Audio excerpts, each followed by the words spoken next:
स्वामी लक्ष्मणानंद सरस्वती एक हिंदू संत जिनके बारे में संभवतः आज बहुत कम लोग जानते हैं। कुछ लोग जानते भी होंगे तो भूल चुके होंगे कि स्वामी लक्ष्मणानंद ने हमारे राष्ट्र और धर्म के लिए क्या किया और बदले में उनके साथ क्या हुआ। 23 अगस्त वर्ष 2008 वो जन्माष्टमी का दिन था। ओडिशा के जनजातीय जिले कंधमाल में शंकराचार्य कन्या आश्रम में उत्सव मनाया जा रहा था। दिन भर भजन कीर्तन के कार्यक्रम हुए। संध्या पूजन के बाद स्वामी लक्ष्मणानंद सरस्वती अपने कक्ष में आराम के लिए चले गए।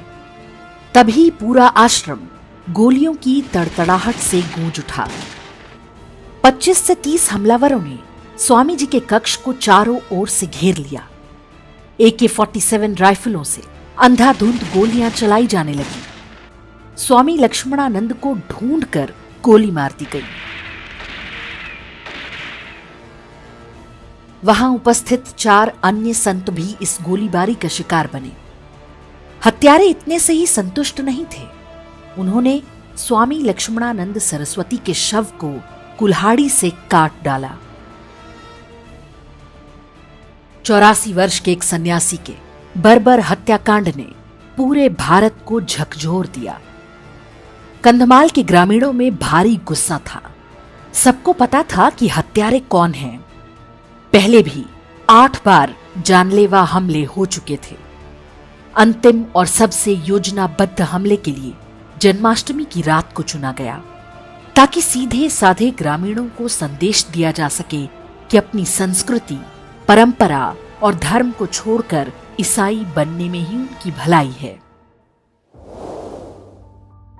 ओडिशा में कंधमाल के गुरुजंग गांव में वर्ष 1924 को जन्मे लक्ष्मणानंद ने युवावस्था में ही संन्यास ले लिया था। उन्होंने लंबे समय तक हिमालय में रहकर साधना की।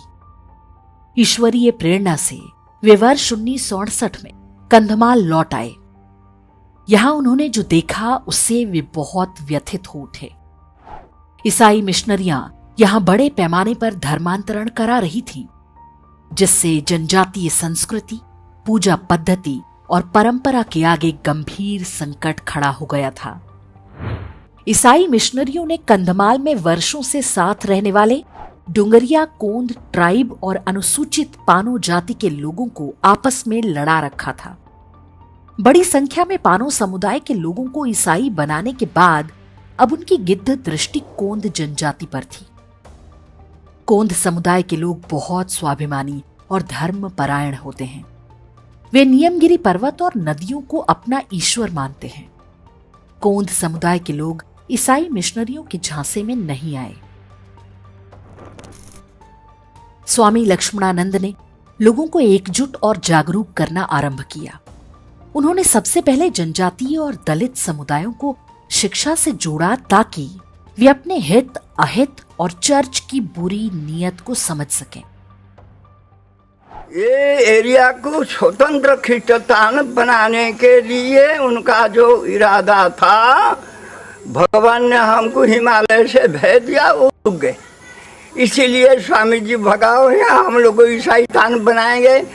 मैं जब तक जिंदा हूं तुमको करने नहीं दूंगा और यहां से भगा दूंगा। स्वामी लक्ष्मणानंद ने पूरे 4 दशक तक जी तोड़ मेहनत करके कई गुरुकुल, कन्या आश्रम और महाविद्यालय खोले।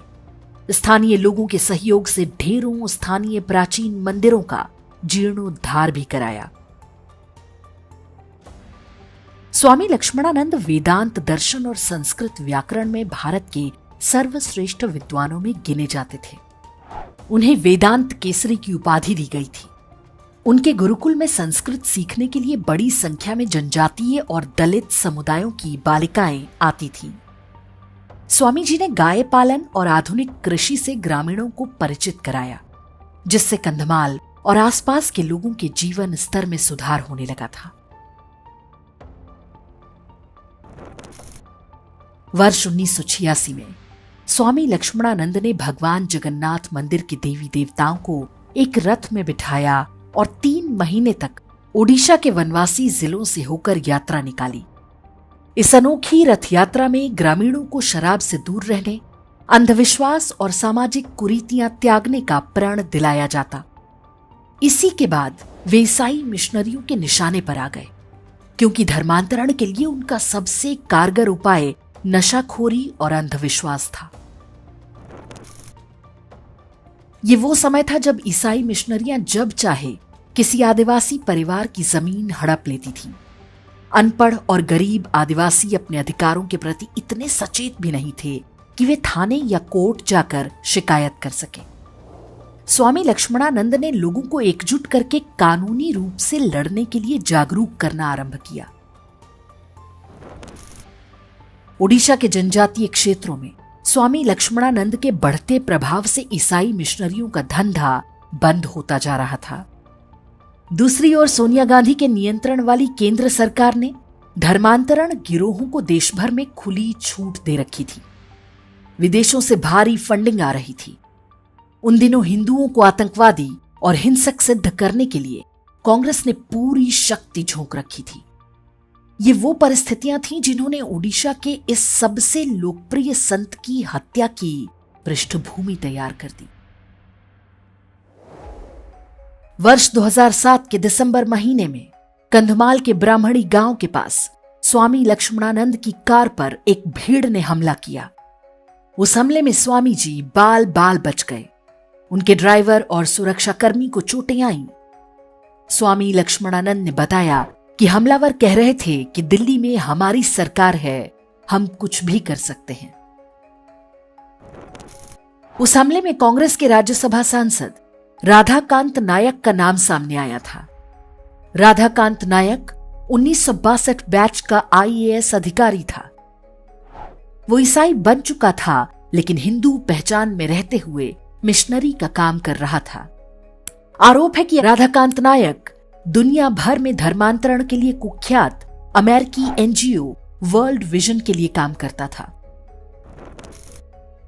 ईसाई मिशनरियों के पास धन और सत्ता दोनों ही थी, जिसका परिणाम हुआ कि लगभग पूरी भारतीय मीडिया ने उल्टा स्वामी लक्ष्मणानंद को ही खलनायक के रूप में चित्रित करना आरंभ कर दिया। ब्रह्मानी गांव और आसपास के गांव में दलित ईसाई पानो परिवारों की आबादी अधिक है। क्रिसमस बड़ा त्योहार होता है यहाँ, लेकिन अभी तैयारी शुरू ही हुई थी कि विश्व हिंदू परिषद के स्थानीय नेता स्वामी लक्ष्मणानंद सरस्वती ब्रह्मानी गांव पहुँच गए। अभी तक यही पता नहीं चल पाया है कि 83 साल के प्रचारक और गुरु क्रिसमस की पूर्व संध्या पर पानो बहुल इलाकों में आखिर किस लिए गए थे। ईसाई मिशनरियों की बढ़ती गतिविधियों से कंधमाल में तनाव बढ़ता जा रहा था। आए दिन जनजातीय लोगों पर हमले हो रहे थे। स्वामी लक्ष्मणानंद को धमकियों का क्रम लगातार जारी था। ओडिशा सरकार ने पुलिस सुरक्षा देने के बजाय लाठी के साथ प्राइवेट सिक्योरिटी गार्ड तैनात कर दिए। जन्माष्टमी की रात हुए इस बर्बर हत्याकांड के तत्काल बाद नवीन पटनायक सरकार ईसाई मिशनरियों को बचाने में जुट गई। अगले ही दिन पुलिस ने प्रेस कॉन्फ्रेंस करके कहा कि स्वामी लक्ष्मणानंद की हत्या माओवादियों ने की है, जबकि मिशनरी की भूमिका पूरी तरह से सामने आ चुकी थी। कांग्रेस सांसद राधाकांत नायक हत्या के कुछ घंटे पहले दिल्ली भाग गया था। जाने से पहले उसने वहां अपनी देखरेख में चल रही सारी ईसाई संस्थाओं में छुट्टी घोषित कर दी थी। नवीन पटनायक सरकार के ढीले रवैये से जनजातीय आदिवासी समुदाय का आक्रोश भड़क उठा। कई स्थानों पर उग्र प्रदर्शन हुए। 2 दिन बाद यानी 25 अगस्त 2008 को स्वामी लक्ष्मणानंद का अंतिम संस्कार हुआ। उस दिन ओडिशा बंद के दौरान कुछ स्थानों पर छिटपुट हिंसा हुई। हिंदू संगठनों और जनजातीय समुदाय के भारी दबाव में ओडिशा पुलिस ने हत्यारों की धरपकड़ शुरू की। जो पहला व्यक्ति पकड़ा गया वो वर्ल्ड विजन का कर्मचारी था, जिसका नाम प्रदेश कुमार दास था। राज्य सरकार ने न्यायिक जांच की भी घोषणा कर दी। षड्यंत्र उजागर होते देख लगभग 3 दिन बाद ईसाई मिशनरियों ने एक नया पैंतरा चला। उन्होंने स्वयं ही कुछ धर्मांतरित ईसाइयों के घरों में आग लगाकर, कुछ चर्च पर पत्थर फेंकवाकर ये माहौल बनाना शुरू कर दिया कि उन पर अत्याचार हो रहे हैं। भारतीय अखबारों और चैनलों से लेकर विदेशी मीडिया तक ने इस झूठ को खूब हवा दी। मीडिया वही छाप रहा था जो ईसाई मिशनरियां चाहती थीं। इसे अंतर्राष्ट्रीय मुद्दा बना दिया गया। संयुक्त राष्ट्र संघ से लेकर अमेरिका और अन्य ईसाई देशों ने कंधमाल हिंसा पर चिंता जतानी शुरू कर दी। कैथोलिक जाति के ईसाइयों के प्रमुख पोप ने भी बयान दिया। इस अंतर्राष्ट्रीय दबाव की आड़ लेकर उल्टा आदिवासी हिंदुओं का ही दमन आरंभ कर दिया गया। सैकड़ों की संख्या में जनजातीय लोगों को चर्च पर हमले का आरोप लगाकर जेलों में ठूंस दिया गया। सोनिया गांधी के रिमोट कंट्रोल से चलने वाली मनमोहन सरकार ने स्वामी लक्ष्मणानंद की हत्या के बाद जो कुछ किया उसे कभी भूला नहीं जा सकता। केंद्र सरकार ने हिंसा के लिए जनजातीय हिंदुओं को दोषी ठहराया, लेकिन स्वामी लक्ष्मणानंद की हत्या पर शोक जताना तो दूर, एक बयान तक जारी नहीं किया। देश के सेकुलर शासन तंत्र के किसी भी अंग ने स्वामी लक्ष्मणानंद की हत्या की निंदा करने की आवश्यकता नहीं समझी। तत्कालीन केंद्रीय गृह मंत्री शिवराज पाटिल ने कंधमाल का दौरा किया, लेकिन वे भी केवल ईसाइयों से मिलकर लौट गए।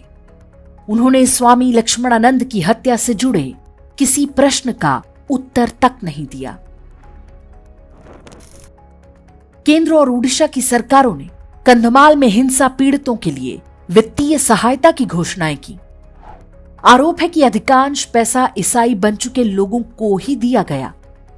दंगा पीड़ित हिंदुओं को यह संदेश दिया गया कि इस दुर्भाग्य का कारण उनका धर्म है।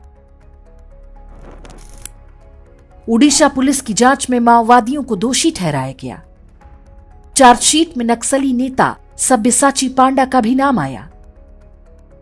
वर्ष 2013 में जिला न्यायालय ने स्वामी लक्ष्मणानंद की हत्या के लिए 7 ईसाइयों को दोषी ठहराया। ये सभी पानो समुदाय के थे। सातों हत्यारे जन्म से ईसाई नहीं थे, वे कुछ वर्ष पहले ही कन्वर्ट हुए थे। चर्च ने उन्हें प्यादे की तरह प्रयोग किया था। हत्या का षड्यंत्र रचने वाले वर्ल्ड विजन को पूरी तरह से बचा लिया गया। कंधमाल हिंसा की जांच के लिए बने न्यायिक आयोग ने 2015 में अपनी रिपोर्ट सौंपी, लेकिन नवीन पटनायक सरकार ने उसे कभी सार्वजनिक नहीं होने दिया। हिंदू समाज आराध्य पुरुष जानी जानिक हिंदू समाज को उत्क्षिप्त करने, विभ्रांत करने एवं नेतृत्व विहीन करने ये गोटे भयंकर अराष्ट्रीय षड्यंत्र जार फलनायक हेले ओडिशार मुख्यमंत्री विभाग इंगित सब काम चले। इस पुस्तक को देखिए, नाम है हु किल्ड स्वामी लक्ष्मणानंद। लेखक का नाम है एंटो अक्कारा। ये व्यक्ति स्वयं को पत्रकार बताता है। वास्तव में वो कैथोलिक जाति के चर्च की पत्र पत्रिकाओं में लेख इत्यादि लिखता है। किताब की प्रस्तावना पत्रकार कुलदीप नैयर ने लिखी है। इसकी समीक्षा छापने वालों में the telegraph, news agency PTI, the Hindu और टाइम्स ऑफ इंडिया जैसे मीडिया संस्थान हैं। किताब के माध्यम से ये नैरेटिव गढ़ा गया है कि स्वामी लक्ष्मणानंद की हत्या ईसाई मिशनरियों ने नहीं की। इससे पता चलता है कि ईसाई मिशनरियों का प्रोपेगेंडा तंत्र किस तरह से काम करता है। हम जिन्हें निष्पक्ष मीडिया संस्थान समझते हैं, वो कैसे उस ईसाई नेटवर्क की कठपुतलियां हैं। कंधमाल में आज भी ईसाई आतंक हावी है। 2016 में न्यूज पोर्टल फर्स्ट पोस्ट में छपी एक रिपोर्ट के अनुसार कंधमाल जिले में 1200 से अधिक चर्च हैं। औसत के हिसाब से 125 ईसाइयों पर एक चर्च। इस एक जिले में 300 से अधिक देशी विदेशी ईसाई संस्थाएं सक्रिय हैं। इनमें दक्षिण कोरिया से लेकर दक्षिण अफ्रीका तक के मिशनरी हैं। एक छोटे से गांव बरकम्मा में 37 पादरी काम कर रहे हैं।